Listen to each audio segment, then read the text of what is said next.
Welcome to your Week 2 installment of the Choo League Live. I'm your host, Martine, coming in with your 3-minute rundown of NFL fantasy football. I know it's Tuesday, folks, but let's hear it again, shall we?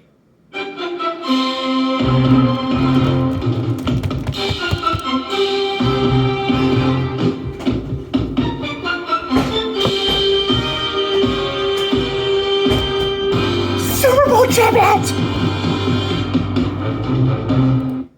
On Monday night, we saw the best team in the league showcase their talents in prime time.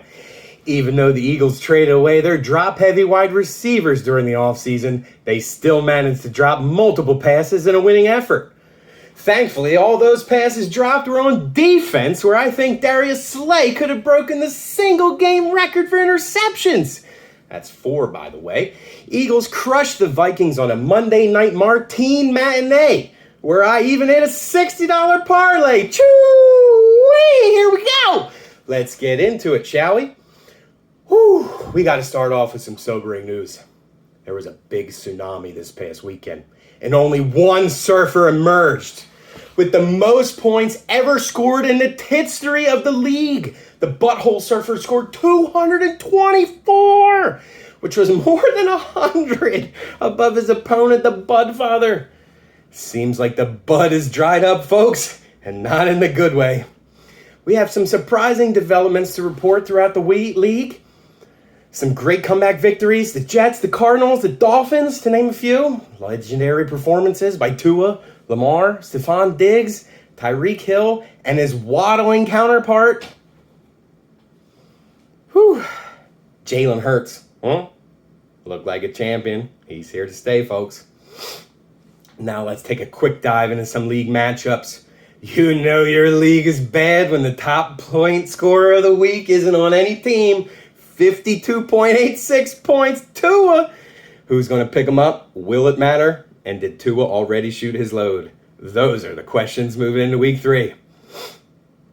In a true gentleman-like way, Hoagie B decided to try and let Team Tits stay close this week by benching Lamar Jackson. What a freaking idiot! Lamar scored 27 more points than the other starter. However, Based B already knew it. He didn't need any help mopping the floor with that team. Doing his best Eric impression, Smooth B's Bulls also fell this week, starting an injured player in the flex position. And maybe, in the hardest fall, the Rocks Bros also fell by starting a Chicago Bears player. Mooney came up with the moon. A 0.6 point performance there from Mooney. Had he started any of 4 other players in that position, he'd have a 2-0 record heading into week 3. With a sneak peek into week 3, it looks like the champ is going to take a shit and fall in a close matchup to Team Tits, likely by getting distracted, but we won't hold our breath. Matthew's team and Puff Puff Pass look to continue their hot start at 3-0. This concludes our week 2, folks. Choo League Live. Best of luck on your parlays and games next week, fellas. Yours truly, your general manager, Martine.